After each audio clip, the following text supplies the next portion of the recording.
Bulldozer चलाना शुरू किया है। ये मोदी सरकार का मोडस ऑफ ऑपरेंडी है। क्या ये किसका दिक्कत है बिहार में? ये जो कहर बरस रहा है, कौन इसका जिम्मेदार है? देखिए, बुलडोज़र चलाने से आज तक तो कोई समस्या सॉल्व हुई नहीं।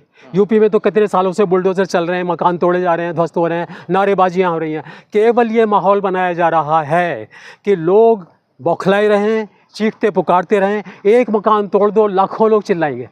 यही होता है ना, लाखों लोग तो मकान नहीं तोड़े जाते। तोड़ने पे आ जाओ तो आधा हिंदुस्तान साफ कर दो भाई। लेकिन वो तो अतिक्रमण है ना सर, गलत है ना सरकार की। तो अतिक्रमण एक ही है क्या? अरे हिंदुस्तान में, दिल्ली में देखिए ना, कितने अतिक्रमण चलाइए बुलडोजर। यहाँ की सफाई की जरूरत नहीं है क्या? ईमानदार पार्टी है, वो नहीं अगर मगर दिखती है तो यहाँ दिल्ली में तो ट्रिपल इंजन की सरकार है भाई। यहाँ पर तो और भी दम दिखलाओ, सारा अतिक्रमण साफ कर दो। मैं तो चाहता हूँ, आपको पुकार रहा हूँ, आइए अतिक्रमण से हटाइए। बुलडोजर खिलाफ है आप? मैं खिलाफ नहीं हूँ, मैं अतिक्रमण हटाने के लिए बोल रहा हूँ ना आपको।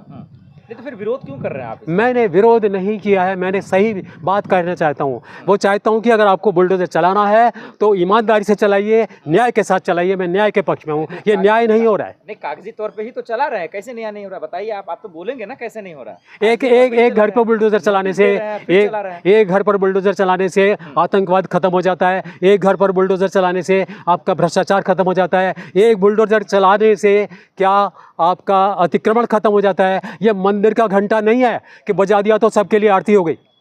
बिहार की जनता कह रही है 10,000 का बदला लिया जा रहा है, आपको क्या लगता है? 10,000 का बदला लिया जा रहा है, जनता कहाँ कह रही है? ऐसा है, हमारी जनता तो बेचारी कुछ बोल ही नहीं पाती है। अगर वो बोल पाती तो ये भी तो खुलकर बोलते हैं कि अगर हम गलत करते होते, अगर हमने 10,000 गलत दिए होते, हमने कोई भी काम गलत किया होता तो हमें जनता ने जीता कर क्यों भेज दिया इतने बहुमत से। तो जीतना ही केवल एक कसौटी है आज। दलितों पे बुलडोजर चल रहा है लेकिन चिराग पासवान चुप है, कैसे देख रहे हैं आप? चिराग पासवान तो बिक चुके हैं, दब चुके हैं। अब वो एक मदारी के बंदर बन चुके हैं। जो उनको वो बोलेगा वही काम उनको करना होगा। अब वो चिराग पासवान क्या, तब पहले तो रामविलास पासवान भी कुछ नहीं बोले, तो अब चिराग पासवान क्या बोलेंगे? आपको क्या लगता है चिराग पासवान क्यों चुप होंगे? क्या कोई दबाव है? भाई उनका खानदानी तरीका है कि कुछ ना कुछ हमें मिलते रहना चाहिए, फिर उनसे कुछ भी करा लो। उनका जो मनचाहा मिल रहा है वो चुप रहेंगे। जिस दिन नहीं मिलेगा बोलना शुरू कर देंगे। बोलते हैं ना, पिछले दिनों देखा ना, मैं सारे बिहार में सीट पे खड़े कर दूंगा, मैं ये कर दूंगा। तो जब उनकी मन मर्जी मिल जाएगा तो वो चुप रहेंगे। वो इसलिए बोलते हैं, इसलिए चुप इसलिए रहते हैं कि उनका अच्छा बिस्तरा मिल जाता है सोने के लिए, तो वो चुप हो जाता है। जनता ने गलती की नीतीश कुमार या फिर बीजेपी को चुनकर? देखिए, ऐसा है कि ये जवाब तो जनता खुद ही दे पाए तो ज़्यादा अच्छा होगा उनको अगली बार। क्योंकि मैं बोलूँगा कि गलती की, मैं कैसे बोलूँ गलती की अच्छा किया, क्योंकि जनता तो चिल्ला कर भेज दिया। जनता की ओर से मैं बोल दूँ तुमने गलती की है, लेकिन गलती का तो पता लग रहा है ना, गलत हो गया। नतीजों को कैसे देख रहे हैं आप? क्या नतीजा सही आया बिहार का, जो फैसला आया? देखिए, नतीजे को तो आपके जो मोदी जी हैं, जो शाह साहब हैं, वो ही खुद ना समझ पाए। वो तो 160 तक ही चिल्ला रहे थे। उनको पूरी अपनी जितनी उन्होंने कारस्तानी और वहाँ पर जितनी भी कोशिशें की थी, इस बात के लिए की थी कि हम किसी तरह 160 तक पहुँच जाएं। जो भी उन्होंने, जिससे आप हेरा फेरी कह लीजिए या जो भी जुगाड़ किया था वो इसलिए किया था 160 तक पहुँच जाए।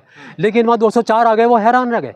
तो आप नतीजों को बताइए, मैं क्या बोलूँ? तो क्या लग रहा है, बेईमानी हुई है? बेईमानी करके जीता इन लोगों ने? वो कुछ ऐसी बेईमानी हो गई कि उन्होंने जब जीतने के लिए कोशिश कर रहे थे तो वो चारों ओर से कोशिशें कर रहे थे। 10,000 भी दे रहे थे, जो SIR में हेरा फेरियाँ करवानी थी वो भी कर रहे थे, और भी तरीके अपना रहे थे। पिछले सालों से 3 सालों, मेरा कहना ये कि वो SIR में नहीं हुआ ये काम। ये तैयारियाँ 3 साल पहले कर ली गई थी। उन्होंने पॉकेट छांट लिया था कि कौन सी पॉकेट में किसका वोटर है, उसको उन्होंने चिन्हित कर लिया था। SIR तो आपको और विपक्ष को भड़काने का बहाना है। क्या चुनाव आयोग ने जिम्मेदारी से पैर खींच लिया, ये कहना चाहते हैं आप? चुनाव आयोग के ऊपर मैं एक बात आपको कहना चाहूँगा कि एक छोटी सी बात बताना चाहता हूँ। आप मदारी नाम की चीज़ तो आपने देखी होगी। गली गली में सड़कों के किनारे मदारी होते हैं, तमाशा दिखाते हैं। वो एक मदारी होता है, एक उसका गुरु होता है। उसका गुरु मदारी को सिखाता है कि तुझको जनता को कैसे भ्रमित करना है, कैसे तुझे वहाँ पर लोगों को बहकाना है। और उसको ये भी सिखाता है कि अगर तेरे को जनता पकड़ ले, तेरे को चैलेंज करे, तो तेरे को कैसे बचाव करना है। और आप देखिए इस कार्यक्रम में, ये SIR वाले कार्यक्रम में विशेषकर देख लीजिए कि वही हो रहा है। यहाँ पर गुरु है एक पार्टी, सत्ताधारी पार्टी यानी मोदी जी, और उनका चेला है ज्ञानेश शाह, मदारी। और वो गुरु जी के कहने के सिखाने पर वो अपनी कलाएं दिखला रहा है जनता को। जनता जानती है कि खाली झोले में से कबूतर नहीं निकल सकता, लेकिन फिर भी वो पकड़ नहीं पा रही। और विपक्ष का भी हाल यही है, वो जानते हैं कि गड़बड़ी हुई है, लेकिन वो पकड़ नहीं पा रहे इस बात को और चीख रहे। क्या नीतीश कुमार को हाईजैक कर लिया भाजपा वालों ने, पूरी तरह से खरीद लिया? देखिए, हाईजैक करने में और मजबूर करने में थोड़ा अंतर है। और नीतीश कुमार जी के पास अगर उनका पूरा इस चुनाव का कैरेक्टर छोड़ दीजिए, उनका जो पिछला है, अगर इस चुनाव का ही आप हाल देखें, भाजपा जो 160 वाली बात मैं बोल रहा हूँ, इसमें क्या था, गणित क्या था। भाजपा को तो मालूम था हमने जो हेराफेरियाँ की हैं, हमने जो तैयारियाँ की हैं, हम और चिराग पासवान, उनको पहले ही पता था कि वो भी 20 सीटें जीत कर आएगा, 18 से 20, और हम भी 90 सीट जीत कर आएंगे। कुल हमारी सीटें हो जाएंगी 110, बाकी 10 का जुगाड़ हो जाएगा। और उनको मालूम था कि नीतीश को हम जिस माहौल चल रहा था, जिस तरह का नीतीश के खिलाफ माहौल था इलेक्शन से पहले, याद होगा ना, सब कह रहे थे तो गया, ये तो पागल हो गया, ये तो बीमार हो गया है, बहुत कुछ कर, और बोला जा रहा था कि नीतीश की पारी ख़त्म। लेकिन उनको लग रहा था इस तरह से अगर हुआ, ये माहौल चालू रहा, तो नीतीश जी 40 से सीट से ज़्यादा नहीं आ पाएंगे, और 40 से ज़्यादा आए नहीं तो हम इनको कोने में बिठा देंगे कि तुम मुख्यमंत्री बनने के लायक नहीं हो। ठीक है।